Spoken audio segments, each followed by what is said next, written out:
Hello, welcome back. So I see a lot of times people asking how to use barcodes with AutoHotkeys and kind of maybe automate something that they're trying to do with it. So I thought I'd give it a shot in this video. Before I jump into that real quick, I want to mention that I actually made a Reddit page here. It's just called Automate Your Life. If you guys are interested, please join, visit the page. I only got one member because I just started it like a few minutes ago. But it's basically going to be a place to share, automation stuff that you've done or maybe ask for help. And it's not necessarily just going to be for auto hotkeys. It can be for VBA, like in Excel or whatnot.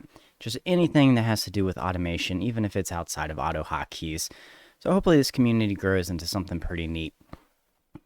So I just wanted to throw that out there. So I don't have a barcode with me, but I do have one of these. And that's just a card reader. It's the same concept, barcode reader, and this work exactly the same way. Basically what happens is when you either swipe your card or scan a code on the barcode, it mimics the typing of a keyboard. So it types in all that information, and then at the very end, it actually automatically sends an enter press. And that can be very helpful as a way to trigger something, which you'll see here in a minute. So this is just the first one I kind of found online. You might be able to find some cheaper. This one's just like $17.56 from Newegg. This is just a reader. You can buy some where you can actually write. So if you want to put your own code onto the, gift card or whatever. I'm using gift cards today. There's also a bunch of websites out there where you can generate your own UPCs. So here I can just type in, what I want on there, generate code. And it's going to give me a printable barcode here. So there's a long one right there. You can make them short too. If you just want it to say hi, you just get that little tiny one right there. Whoop, lots of pop-ups there. And then you can just print these out. So they work the exactly same way. I just have a card reader to show you today.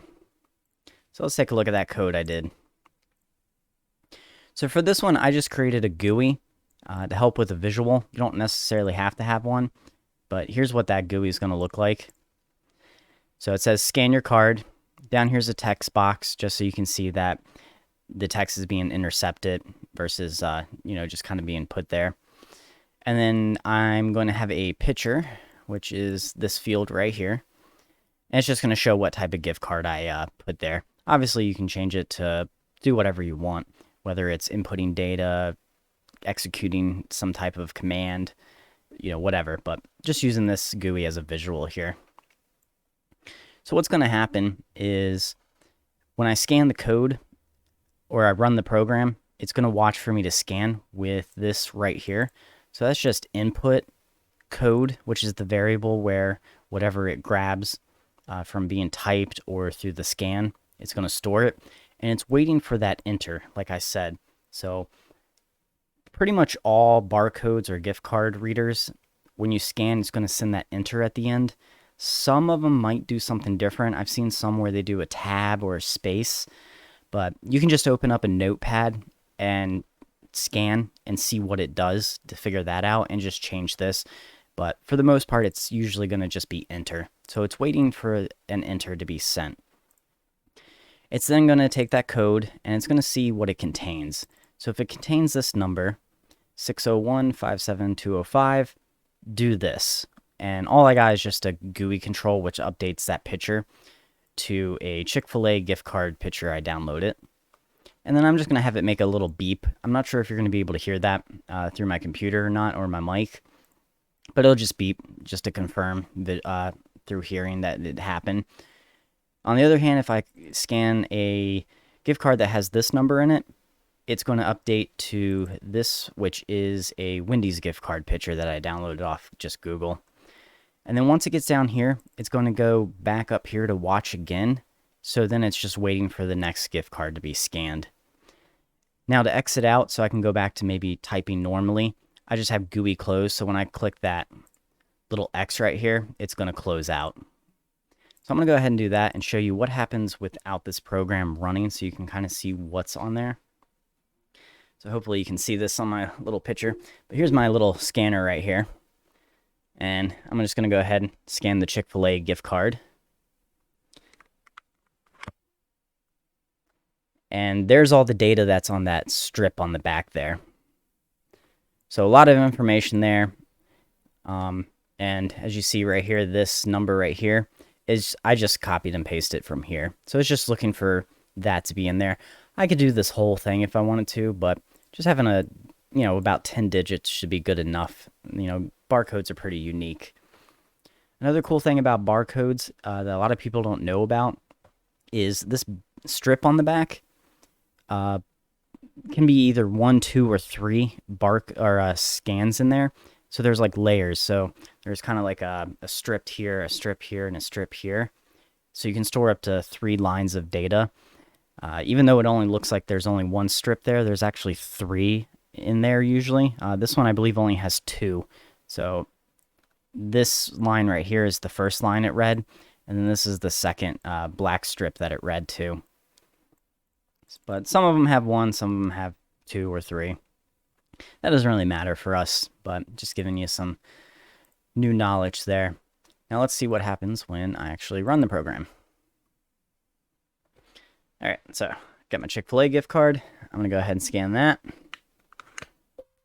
I got a little beep, not sure if you heard that, and it displayed the Chick-fil-A card. Let's go ahead and get the Wendy's card, try that out. And there it goes. It went back to the Wendy's card. And let's just, show that I can alternate. There we go. So this would work exactly the same with a barcode scanner. Just obviously instead of swiping, all you're doing is scanning. That's the only difference there. I've seen some pretty cool things that people have done with this. I remember there was this one guy that I was helping out with who, I guess he was some type of like animal breeder. And he was constantly cataloging the different things like the animals were doing, like when they shed, when they ate, when their cages were cleaned, all that kind of stuff. And he was manually typing all that stuff in. But what he ended up doing was getting a barcode scanner that was wireless. And on each cage, he put a barcode at the top where he could scan it and it'd be like, okay, cage 1.